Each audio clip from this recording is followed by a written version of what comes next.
Hello and welcome everyone. My name is Desi, and I've decided I wanted to talk about one of my favorite theories for A Song of Ice and Fire. That is, what if Arya killed Tywin when she was in Harrenhall? And this is in A Clash of Kings, or I should say more appropriately, what if she told Jaqen H'ghar to kill Tywin? This is something that I've seen a lot of speculation on, and I haven't seen a whole lot of videos on. I did see one that was based on the show, but I'm on my second reread, and I'm wondering why this never happened.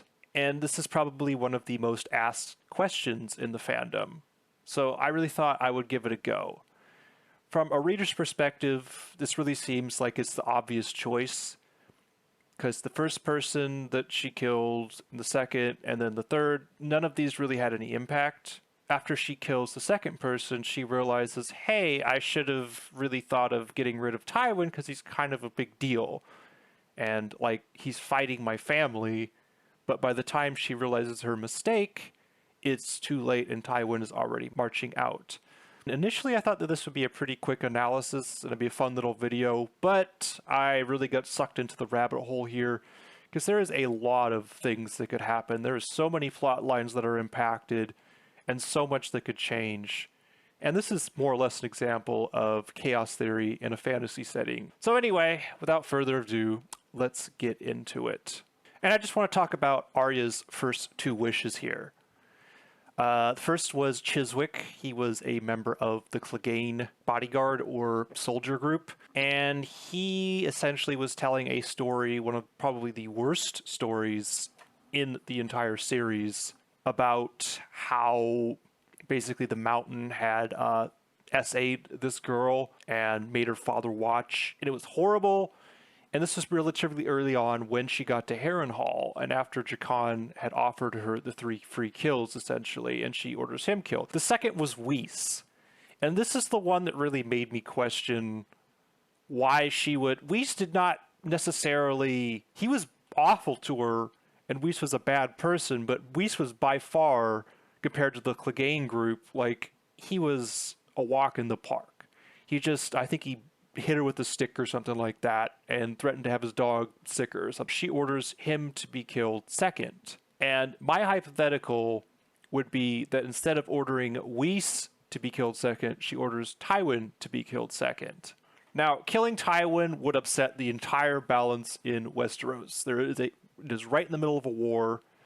There is a lot of things that are tipped on the balance right now, and Tywin is one of the most experienced battle commanders, if not one of the best, in the entire realm, and lord to one of the most powerful houses in the entire realm. He is also a master of the Game of Thrones itself. He is a diplomat. He is skilled in so many ways. He is fierce, and he is powerful, and taking him out would just completely unravel so many threads and change so much. So for this hypothetical, I'm going to assume that when Arya approaches Jaqen in the pool, instead of saying Weese, she says Tywin. And it's important to note at this time that Tywin is preparing to leave for House Lannister lands, or the Westerlands or Westlands, to go fight Robb. Everyone's kind of distracted, getting ready to move out from Harrenhal.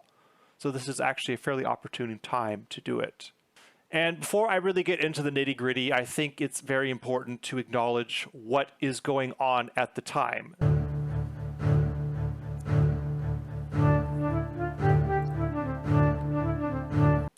Right now, the biggest threat to House Lannister is the Stark and Tully army, which is currently ravaging the Westerlands. This threat is what causes Tywin to leave Harrenhal in the first place. And as of this time, Catelyn is returning to the Riverlands, and she learns about what's been going on. The Lannister forces have been defeated at the Battle of Oxcross, and Robb is storming the Crag, and this is about the time he sustains his injury. So this is the time frame that we're working with, and this is what's going on in the vicinity of where Arya is, more or less, and she's like on the edge of the Riverlands in Harrenhal. And this is Arya 8 and Catelyn 5. The other important thing that's going on is that Renly has just been slain, and this is in Davos 2. The Tyrells have split off, and it is very unlikely that they will join Stannis. In fact, they won't join Stannis, because of what happened during Robert's Rebellion and how they sided with the Targaryens. And they know Stannis isn't going to forgive them, so that's just simply out of the question. But we'll talk about that later. So as of Davos 2, he is escorting Melisandre under the Fortress of Storm's End, and she will essentially cause the assassin baby to go kill Courtney Penrose, and that will cause Storm's End to fall. And the other important thing to note too is, as of Theon 3 and Bran 5, in Theon 3, Theon essentially talks to Dagmar and convinces him to cause a distraction, which will allow him to take over Winterfell. And mind you, this is going concurrently on with Arya 8. All this is going on right now at this time. And in Bran 5, Jojen approaches Bran and says, hey, a bunch of people in Winterfell are going to die.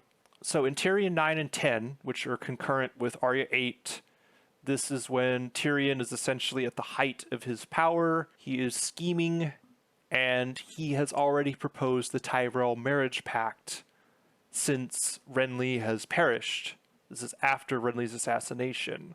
And Tyrion sees Myrcella off to Sunspear, and then the riot at King's Landing occurs, where he slaps Joffrey when he's being completely unruly. Sansa's almost captured, the Hound saves her.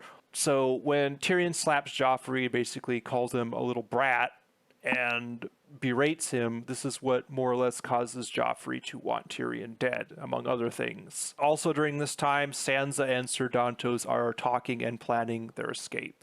As of this point, it's important to note what will happen and what's already in motion and what won't change, because this is the time of ravens and birds, not of planes, trains, and automobiles, and messages spread relatively slowly.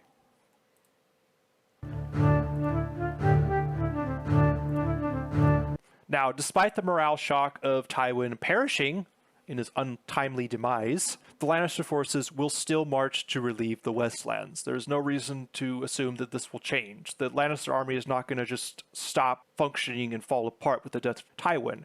Yes, it's a blow, but this is a large army, and there are other commanders and other competent people in charge, people like Adam Marbrand and, of course, Kevin Lannister himself.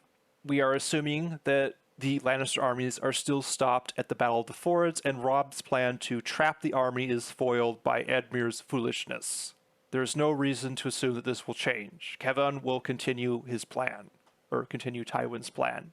They have to go to their homeland. Robb will break his marriage pact with the Freys and get engaged and make Jane Westerling his queen. This is already in motion. This is already happening. He's already injured. This is obviously devastating for the Starks and is the main reason for their demise, among other things. The Starks really had no chance of winning this war, but this is essentially the nail in the coffin by losing the support of their probably most powerful bannerlord, the twins, the Freys. Winterfell will be taken by the Young Greyjoy. This is already in the cards. This has already been predicted by Jojen before Arya 8, and as Jojen so aptly says, the green dreams do not lie. It is also assumed that Bran and Rickon will hide, and their deaths will be framed. This is all within a short period. It takes a long time for birds to fly. And I don't really think that that would impact Theon's strategy anyway. In fact, I don't think it'll have much impact on the north at all of what's going on with this Greyjoy rebellion.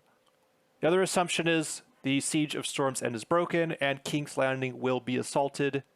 Tyrion will be incapacitated, and the assassination attempt will continue.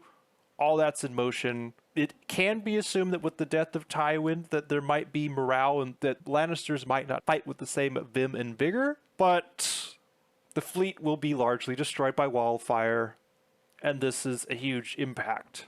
The other thing is Oberyn will have gotten the message. Him and Doran will have schemed and planned, and he will be on his way to King's Landing. I believe this happens in Book 3, or early Book 3. And perhaps the biggest one, which I don't see changing, is the Lannister-Tyrell alliance. Tyrion was the one who set this up, and I don't see why this should change. The Tyrells have no love for the Baratheons, or Stannis' group, and this, I guess, is the most speculative on my part, because the Tyrells might see that with the death of Tywin, that the Starks are in a much worse, or sorry, that the Lannisters are in a much worse position. On the other hand, if they ally with the Lannisters and break the siege, and it is important to note that Stannis will lose a large part of his fleet in fighting force with the wildfire eruption, and the Tyrells have a massive host that has yet to be engaged and is fresh, they could easily tip the scales. Now the question is would the Tyrells want to make this alliance without Tywin? Well, Tyrion was the one who proposed it in the first place, and they've likely already agreed to it. So I just see it swinging in the favor that this alliance will happen. So now that we have discussed what's already in motion and what's already likely to happen, it is now time to discuss what the biggest changes and impacts will be of Tywin's demise.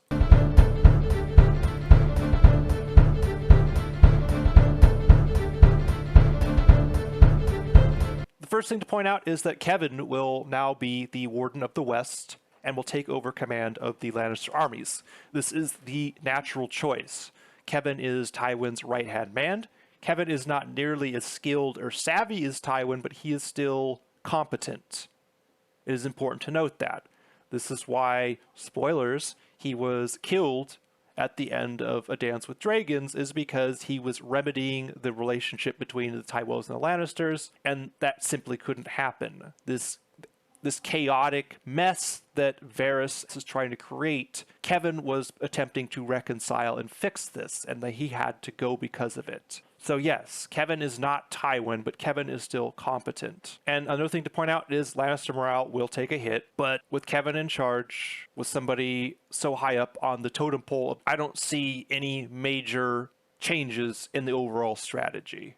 We can assume, since Kevin and Tywin were so close and schemed together essentially, and Tywin let Kevin in on all of his strategies, that Kevin will, up to an extent, mirror what Tywin is doing perfectly, or in a similar fashion to a certain point in time. The other thing is Tyrion will gain even more influence. Right now, Tyrion is on his max power arc. He is essentially going to be the head of House Lannister since Jaime is imprisoned and Tywin is gone. He is the acting hand of the king, and he has been curtailing power and growing power for himself. Cersei, of course, will grieve the loss of her father, not just because it's her father, but now Tyrion has even more power, and she will feel the power slipping away from her as Tyrion continues to outmaneuver her, which he has been doing every single turn, essentially.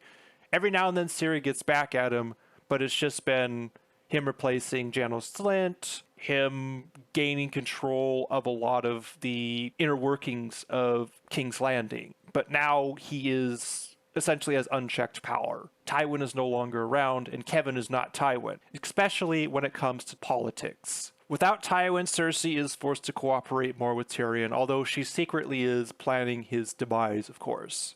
She's actively scheming against him, but Tyrion is always a step ahead of her. This is essentially Tyrion's heyday. This, again, is speculation on my part, but I do not believe that the Red Wedding will happen. Tyrion would never agree to it, and this was Tywin's master plan when he was acting hand. And mind you, I believe while Tywin was planning this, Tyrion was still recuperating. So I do not believe that the Red Wedding will happen. However, it is very important to note that the Freys, Karstarks, and Boltons have ample cause and motivation to betray the Starks, just not in this fashion. This will not be the easy win that the Red Wedding was for them. Now, Harrenhal itself, I forgot to mention this earlier, but we're assuming that Arya says Chiswick, which of course she picks, Tywin, and then Weese. So, with that case, Harrenhal stays in Lannister hands, at least for a while. I don't think holding Harrenhal is tenable with a small garrison, especially with Roose Bolton nearby, but Amory Lorch will hold Harrenhal at least for a bit. The Brave Companions are a complete wild card. With Tywin gone, they have plenty of reasons and motivation to betray Amory Lorch, especially since Lorch and Vargo Hoat hate each other so much. So I believe Harrenhal will probably fall, just not immediately, because there won't be this grand conspiracy. Probably one of the larger plot points, and one that I'm having trouble parsing, is that Jaime is held captive in Riverrun and will not be released by Catelyn. I've been thinking about this right before I did this video, and there's so many different ways that this could go. This Jaime situation is extremely complex, and is the one I'm having the most difficulty wrapping my head around for this. It's possible that Catelyn releases Jaime, and in that case, he kind of more or less will have the same outcome of getting captured by the Brave Companions, losing his hand. But if the Brave Companions haven't flipped yet, if he goes to Harrenhall and comes in contact with Amory Lorch will send him directly to King's Landing. Amory Lorch isn't going to pull any crap. Like, he's not Roose Bolton. Yes, he's cruel and stupid, but he's also a Lannister bannerman, and he wouldn't possibly want to... Well, I mean, like, without Tywin, who knows what Lorch is... Tywin is like the overlord, and Lorch is like the dog. Same with Gregor Clegane, and without their master, but still, I just don't see them betraying Jaime. It doesn't make any sense. So now that those hypotheticals and the big changes have been addressed, it's time for speculation. I've already been doing a bit of speculation, but this is really where I go down the rabbit hole of speculation. So buckle up.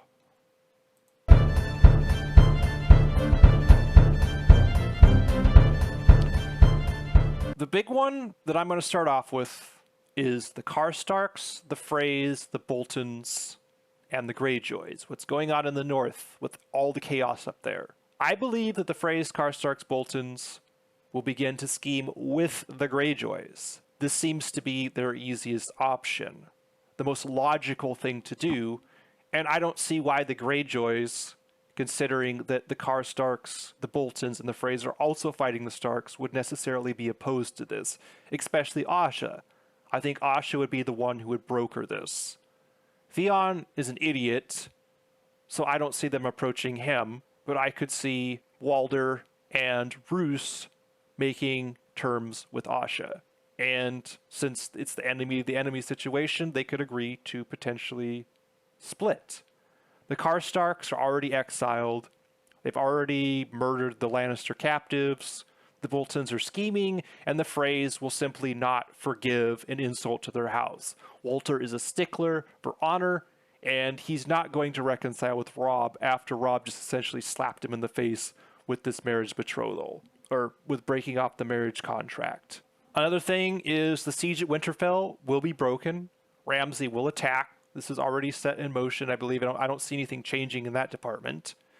But since there is an alliance or an accord, Ramsay will not kill the Greyjoy men, and I think they will occupy Winterfell, not sack it, and go to south to reinforce Moat Cailin or the Twins or wherever else. Another big one, Kevan relieves the siege, or relieves King's Landing during the Blackwater. He's been stopped at the ford, as I mentioned earlier, and he goes to relieve King's Landing once he realizes Stannis is going there. I believe that this will be the same, and if the Tyrells join, especially, I believe even without the Tyrells, the Lannister host is large enough and get there quickly enough to relieve King's Landing. If they're a little late or a little early, whatever, I just don't see King's Landing falling, and especially if Kevan is repulsed at the fords, he will quickly go to King's Landing to break the siege. Tyrells are a help here, and like I said, I believe the marriage contract will still go through, so this will still be a victory for House Lannister and a defeat for Stannis. Now, something I want to point out, Tyrion will still be injured in the battle. He will still suffer the assassination attempt. We're assuming that the battle and the course of the battle still goes exactly the same. Now, by the time that this happens, King's Landing will know that Tywin is gone, and that might have an impact on morale. Like, this is chaos theory, but for the sake of analysis, I'm just going to assume that the siege gets lifted, House Lannister wins the Battle of the Blackwater. That's just where the evidence and the odds are pointing if the Lannister host gets there, especially with the Tyrells. So, what happens when Tyrion is incapacitated? I do not believe that Kevan or Kevin, whatever you want to call him, I do not believe that he will try to take over the handship. I believe he will do the same thing he did in, I think it was the Feast for Crows, where he declines the offer, and instead he will remain the battlefield commander. And Tyrion, since he has already been doing an adept job, and since Kevin does not hate Tyrion, and Kevin knows his limitations, he will allow Tyrion to take over the handship. So when Tyrion recovers, which he will probably recover more quickly, because he's properly taken care of, he will start to regain some of the power that he has lost from the sabotage that Cersei has done or whatever. I think he's lost the gold cloaks or whatever, but he will still be acting hand of the king. It is possible that Cersei will try to assassinate him, but I doubt it. She was not the one who wanted him or who ordered his assassination during the battle because she realized she needed him. And especially with Tywin gone, I think Cersei will say, I still need Tyrion. There are still threats on the horizon.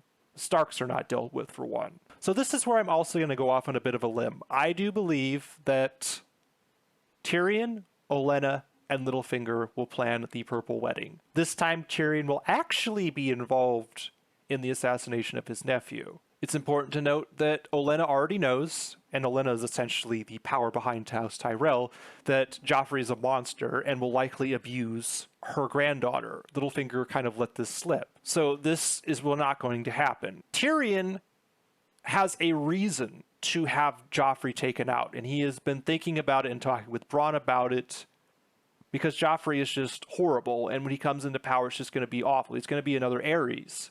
So Tyrion has motivation, and plus Joffrey tried to kill Tyrion. So he has every reason to make this happen. Now the question is who do they have as the fall guy? Well, I think that's fairly easy. There's already somebody scheming to get Sansa out of the city and that Littlefinger's already in contact with, and that is Ser Dontos. And if you remember, Ser Dontos was humiliated by Joffrey during his name day, so he has motivation. Now, of course, the question is who supplied Ser Dontos with the poison, and that's where my theory probably needs a bit more substantiation, but right there you have somebody, like you have a lot of people who wanted Joffrey's demise. The Starks could have been involved, whatever. But either way, I think it would be fairly easy to pin it on Ser Dontos. Now, as I mentioned before, the Dornish alliance, or whatever you want to call it, has already been set in motion, has already been proposed. Marcella's already on her way to Sunspear. So you have Oberyn coming to King's Landing. Oberyn has 3 people that he wants to take out in revenge for his sister. And that is Tywin, who is already gone, and he was the big one. You have Sir Amory, who is currently besieged in Harrenhall. And you have Sir Gregor, who has just fought at the fords and is likely on his way to Harrenhall at this time to retake the fort or whatever. Either way, these 2 men, Sir Amory might be dead at this point, but Gregor is probably still very much alive. Tensions run high between the Tyrells and Dorne, but Tyrion now has leverage by securing Dorne as an ally in case the Tyrells decide to defect or get cold feet. This is something he could very much use to his advantage. And both of these men, with Tywin gone, are relatively minor characters to just get rid of. And all it would take, and since they're not a part of the main army, is simply to let them perish up in the north, or have some way for Oberyn to get his vengeance. Either way, I believe that Tyrion will agree to this, and Oberyn will have his vengeance. So, with no Red Wedding, and no false reconciliation between the Freys, Robb will likely face the Tyrell and Lannister host in a massive battle or a series of battles that Kevin will likely preside over. It is important that Jaime is still captive, but I don't think this prevents a battle happening. It is important to note that the Freys were a large contingent of the Stark host, so that is a huge loss to them with the Freys returning to the rivers. The Karstarks are gone, and the Boltons are actively planning to betray Robb. And like I said, I predict that that will still likely happen. So, facing the Tyrells and the Lannisters, I think that Robb will be defeated or sue for peace. He simply just doesn't have hope against such a large host. especially with Stannis knocked out of the war. So once Robb is defeated, I believe that he will bend the knee, as Catelyn has been urging him to do, especially now that the battle has not gone in his favor. Hostages will be exchanged, and that includes Jaime for Sansa. So Sansa will return to the Starks, and Jaime will return to the Lannisters. It is also important to note that Jaime will probably have two hands if he doesn't get killed by the Karstarks while he's in the dungeon at Riverrun, and he will have no obligation and no character arc change. So who knows what Jaime's future is after this. But more or less, the war between the Starks and the Lannisters is over, and I believe that Tyrion will allow for Robb to retain his position as Warden of the North, but he will have to put down this Greyjoy rebellion and bring the Freys, Boltons, and Karstarks back into the fold and restore the King's peace. With all that said, I think I'm going to conclude here. There are so many more ramifications to this, and that's probably why not a lot of people have touched it. And this is just my theory of what could happen. I might do another one. There's so many different ways that this could go. And as I said earlier, when I planned to do this, I thought that this was going to be a short, fun little video, but I had to give this theory the respect and the recognition and the thought that it deserved and the analysis that it required. So with all that said, I hope you all enjoyed this. I plan to do more of these. A Song of Ice and Fire is one of my favorite series of all time. I'm probably just going to keep rereading it. I'm very excited for Winds of Winter if it ever gets released, knock on wood. But thank you all for watching, and I will see you in the next one. Peace.